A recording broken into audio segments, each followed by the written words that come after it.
안녕하세요. 새로운 하루가 시작됩니다. 오늘도 아침 묵상에 나오신 여러분들을 축복합니다. 오늘 하나님 말씀은 마태복음 22장 23절에서 33절 말씀입니다.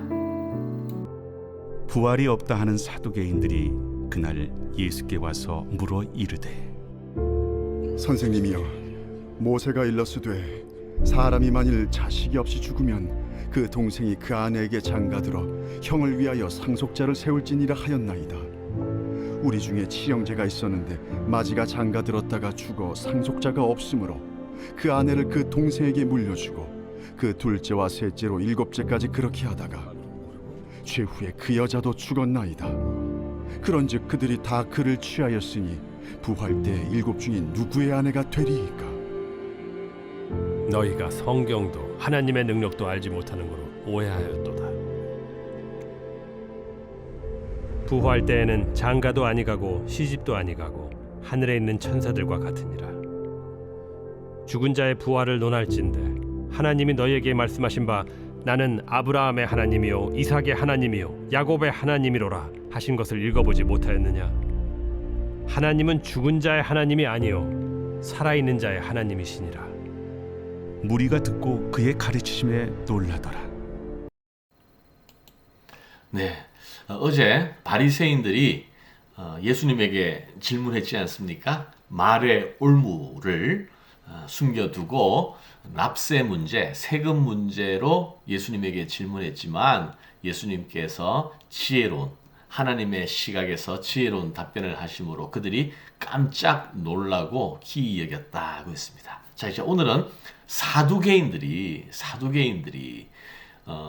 예수님 당시에 세 가지 큰 세력이 있었는데, 하나는 대제사장과 서기관들, 그리고 또 하나는 이제 제야죠, 성전 세력이고요. 제야로 바리새인들이 있었고, 여기 사두개인들은 어떤 사람이냐 하면 헤롯과 로마 정권에 빌붙어서 세속적인 현세적인 권력을 누리고 있는 귀족 같은 산헤드린 공의회 실권을 쥐고 있는 좀 세상적인 정치권 인사들을 말합니다. 사두개인. 자, 이 사람들이 이제 예수님을 시험하는데 어떤 질문을 하는지 보세요. 23절. 부활이 없다 하는 사두개인들이 그날 예수께 와서 물어 이르되. 자, 그들이 가지고 나온 문제는 부활이었습니다. 그런데 문제는 그들은 부활을 믿지 않거든요. 그들은 현실주의자예요. 세속주의자예요. 현실 정치에 몸담고서 현재 권력과 부에 관심을 가지고 집착하는 기득권 세력들입니다. 자, 그런데 그들이 어떤 질문을 하느냐 하면, 어느 집에 7 형제가 있었는데 제일 맏형이 죽었어요. 둘째 아들이 이제 형수를 취하고 둘째 아들도 죽었어요. 그래서 셋째 아들에게 넘어가고 그렇게 넘어가고 하면 결국 만약 부활이 있다면 이 형수는 남편이 누구냐? 누구랑 살아야 하느냐? 이런 질문이 사두개인들의 질문이었습니다. 재밌는 질문이죠. 실제로 모세율법에 이런 형사취수법이라는 게 있습니다. 형이 죽으면 동생이 형수를 거두어서 돌보아야 한다, 이런 건데, 왜 이런 좀 황당한 법이 있느냐 하면 혈통이 끊어지면 안 된다라는 유대법에 기초한 것이고, 또 당시에는 남편을 잃은 여인이 혼자 살아갈 수 있는 방법이 없었습니다. 그래서 사회 보장 차원에서 그런 법이 필요했기 때문에 그렇습니다. 그건 뭐 다른 문제고요. 자, 그런데 이 부활을 믿지도 않는 사두개인들이 이런 질문을 한 의도가 있잖아요. 의도가. 그들은 부활을 믿지도 않고 오직 현세에 관심이 있는 사람들입니다. 그래서 예수님께서 이렇게 말씀하셔요. 29절.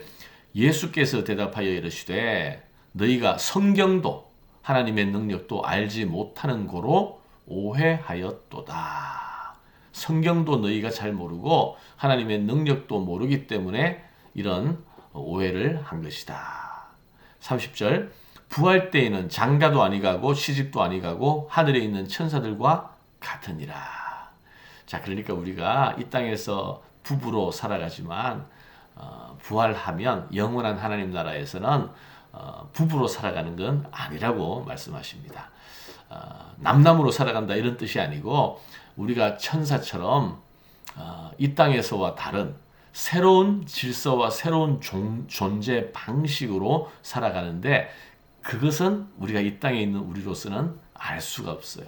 상상할 수 없고 측량할 수 없고 예상할 수 없는 그러나 한없이 영광스럽고 행복한 그러한 영생을 누리는 것이라고 성경은 말씀하고 있습니다. 이 땅의 기준, 이 땅의 개념으로 생각하니까 이 세금 문제도 가이사에게 바치느냐, 세금을 내야 되느냐, 말아야 되느냐, 또 이 사람은 누구랑 결국 살아야 하느냐, 이 땅의 시각과 이 땅의 기준으로 볼 때는 그것이 모순이고 억측이지만 그러나 영원한 하나님 나라의 기준으로 보면 그것은 아무 문제가 되지 않는다라는 말씀입니다. 결국 이 사두개인들은 왜 부활을 믿지 못했을까요?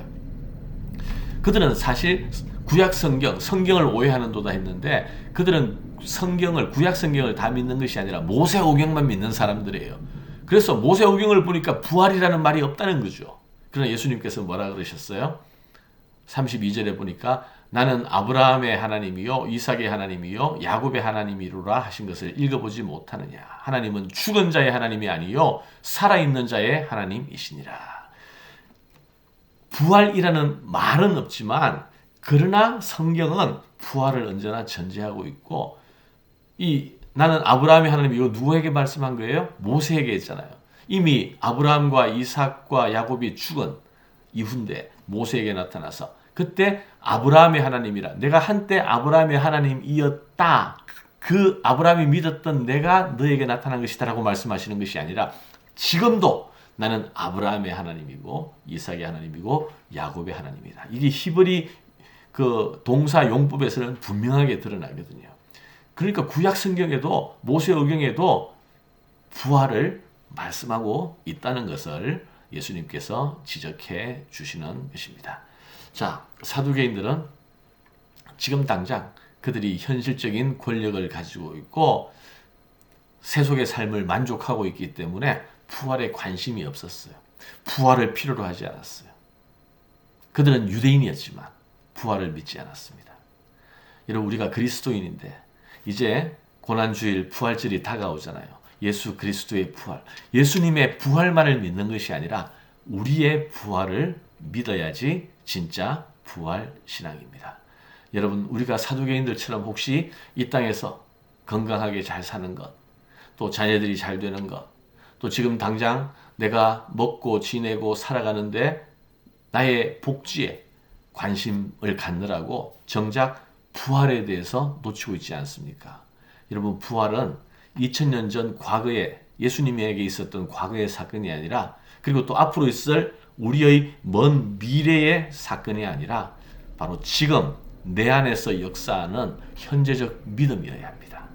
그래서 이 세상에서 어려움이 있고 환난이 있고 힘든 상황 가운데서도 내 안에 부활의 믿음, 부활의 능력을 붙잡고 담대하게 이겨낼 수 있고 기뻐할 수 있고 부활의 소망을 가지고 현재 상황을 이겨낼 수 있는 이것이 바로 부활의 신앙이거든요.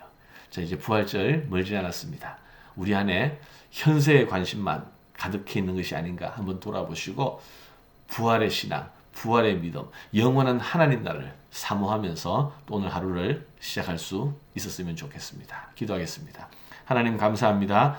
오늘 사두개인들이 부활에 대해서 예수님에게 질문했습니다. 그들은 부활을 믿지 않았습니다. 부활에 관심조차 없었습니다. 현재의 삶에 만족했습니다. 하나님 우리가 하나님 믿는다고 하면서 혹시 현세의 삶에 집착하고 관심을 가지고 매여 있지 않습니까? 예수 그리스도의 부활을 이제 기다리는 이 시기에 우리의 부활 그리고 지금도 역동하는 부활의 신앙, 부활의 능력을 힘입을 수 있도록 인도하여 주시옵소서. 예수님 이름으로 기도하옵나이다. 아멘.